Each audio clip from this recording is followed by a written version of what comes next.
नमस्कार, TV9 मराठीमध्ये आपल्या सगळ्यांचं स्वागत। मी निखिला। महत्त्वाची बातमी आहे ती धनंजय मुंडे यांच्या संदर्भात मी काही राजीनामा वगैरे दिलेला नाही अशी प्रतिक्रिया राजीनाम्याच्या प्रश्नावर धनंजय मुंडे यांनी दिली आहे।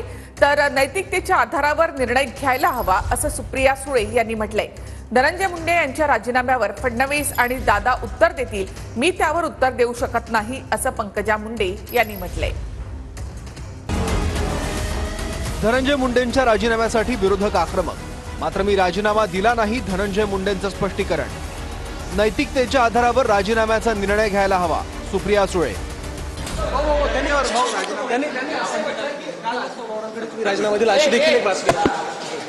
राजीनामा वगैरे दिलेला नाही। सरकारने संवेदनशीलपणे या सगळ्याचा विचार करावा। मला अजून दिवस आठवतंय जेव्हा अशोक चव्हाणांवर आरोप झाले, नैतिकता बघून काँग्रेस पक्षाने आणि अशोक चव्हाणांनी तेव्हा राजीनामा दिला होता।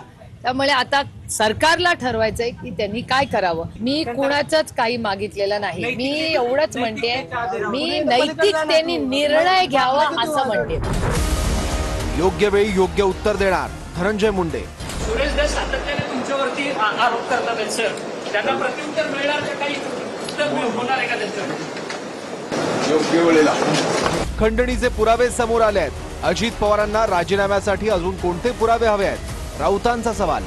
पुरावे दिल्याशिवाय काढू शकत नाही, दादांचं हे मत चुकीचं, संभाजीराजे छत्रपती। हे पुरावे समोर आल्यावर अजित पवारांना कोणते पुरावे पाहिजे? अजित पवारांनी भारतीय संविधानामधला किंवा कायद्याच्या पुस्तकामध्ये एक एव्हिडन्स ऍक्ट आहे, इंडियन एव्हिडन्स ऍक्ट, तो बदलला का, वेगळा केला का इंडियन एव्हिडन्स ऍक्ट? हे त्यांनी सांगावं। छोट्याला छोट्या मुलाला विचारलं की कोण याच्यात दोषी, कुणी हा खून केलेला आहे, ह्याच्या मागं वरदस्त कोणाचं आहे, सगळे सांगतील। तरी तुम्ही त्याला अभय देताय, तरी म्हणता की पुरावा दिल्याशिवाय मी त्यांना काढू शकत नाही, ही चुकीचं आहे। अजित पवार नेते नाहीत, ते ऍक्सिडेंटल नेते। दादा खरे नेते असते तर मंत्र्याला आतापर्यंत वगळलं असतं, संजय राऊत। अजित पवार हे हतबल आहेत, अजित पवार हे नेते नाहीत, अजित पवार हे ऍक्सिडेंटल नेते आहेत। भारतीय जनता पक्षाच्या ईव्हीएमच्या कृपेनं त्यांना जागा मिळालेल्या आहेत, स्वतःच्या कर्तृत्वावर नाही। जर ते नेते असते आणि महाराष्ट्राचे नेते असते तर त्यांनी बीड प्रकरणामध्ये मंत्र्याला आपल्या मंत्रिमंडळातून वगळलं असतं। नैतिकतेच्या मुद्द्यावर मागील काळात अनेक मंत्र्यांनी राजीनामा दिला होता। मुंडेंचा राजीनामा का घेत नाही, त्यांच्या नेत्यांना उत्तर विचारा, सुप्रिया सुळे। सज्जन व्यक्तीने एका मिनिटात पदाचा राजीनामा दिला असता, जनता मुंडेंना मंत्रिपदावरून बाहेर काढणार, अंजली दमानिया।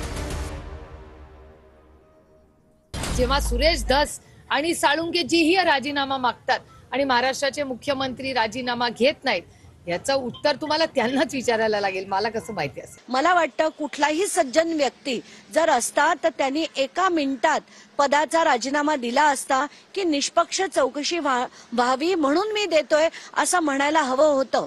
पण जनाची नाही, मनाची नाही, कसलीच लाज नसल्यामुळे आज ते तिथेच मंत्रिपद सोडायला तयार नाहीयेत। त्याच्यावर त्यांच्या पक्षाचे सर्वोच्च नेते आणि या राज्याचे सर्वोच्च नेतेच उत्तर देऊ शकतात। मी तर लहान आहे प्रोटोकॉल वाईज, मी कसं त्यांच्या कोणाच्याही या जिल्ह्यात कोणत्याही जिल्ह्यात घडलेल्या कोणत्याही घटनेच्या विषयी मी मागणी करणं, मी मंत्री आहे, माझे काही प्रोटोकॉल्स आहे, त्यामुळे मला वाटतं की ह्याच्यावरचे निर्णय जर घ्यायचे असते तर त्यांच्या वरिष्ठ नेत्यांनी घेतले असते, तर त्यांनी काय करायचं हे त्यांनी निर्णय घेतला असेल, त्याचं उत्तर तेच देऊ शकतात।